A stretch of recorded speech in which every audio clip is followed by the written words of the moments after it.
Alright guys, today on Mic to Mind, we're heading to South Korea to talk about how hip hop basically snuck into K-pop and then took over the whole system in Korea. So before the 90s, Korean music was mostly ballads, very emotional, very clean, and not much rhythm going on. Then in 1992, Seo Taiji and Boys came out of nowhere and said, yeah, let's add rap, let's add hip hop, street beats, and some attitude into our music. So people were confused at first, but that moment basically created modern K-pop. Now, fast forward a bit, hip hop in Korea starts splitting into two vibes. The one side is about the underground rappers keeping it real, and the other side we could say that idol groups they slowly adding rap parts like, okay, we need one cool guy who talks fast in the middle of the song. But then things get serious when shows like Show Me the Money blew up, and suddenly rap wasn't just a side element. It became competitive, became the mainstream, and actually respected. So artists like Epic High, they proved that you could do lyric. Artists like Epic High proved you could do lyrical and popular at the same time.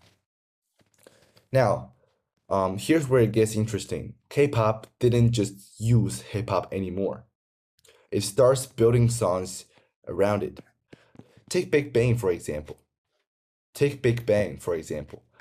This wasn't just a boy group with rap parts. Members like G Dragon basically turned idol music into something very more expressive and writing their own stuff, experimenting with flow and bringing in real hip hop energy.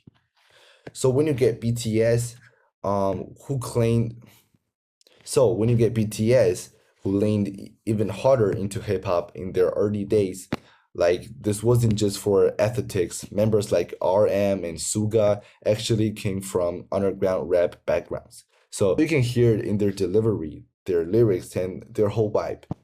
So, and honestly, after BTS, you start seeing newer waves and discussions pop up like movements or collectives such as Cortes, and which people bring up when talking about how hip hop keeps evolving inside and outside the idol system. And it shows that the scene isn't static, it keeps shifting, remixing itself. So, what did hip hop actually give K pop? First of all, we should focus on the rhythm, like way more interesting beats and the switches and the rap sections that break up the song. Well, second is all about the attitude. K-pop used to be very polished, and hip-hop added confidence, added edge, and sometimes even a little bit of rebellion into K-pop, which are all the elements that K-pop don't usually have at first.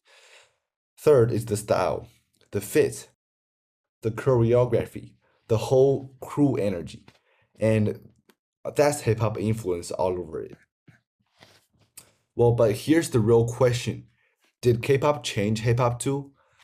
Because on the other because on one hand, yeah, sometimes idol rap feels more like performance than raw expression. But on the other hand, K-pop pushed hip-hop to a global audience that might have never listened to it otherwise. So maybe the relationship between hip-hop and K-pop is not like one influencing the other. It's more like it's a remix.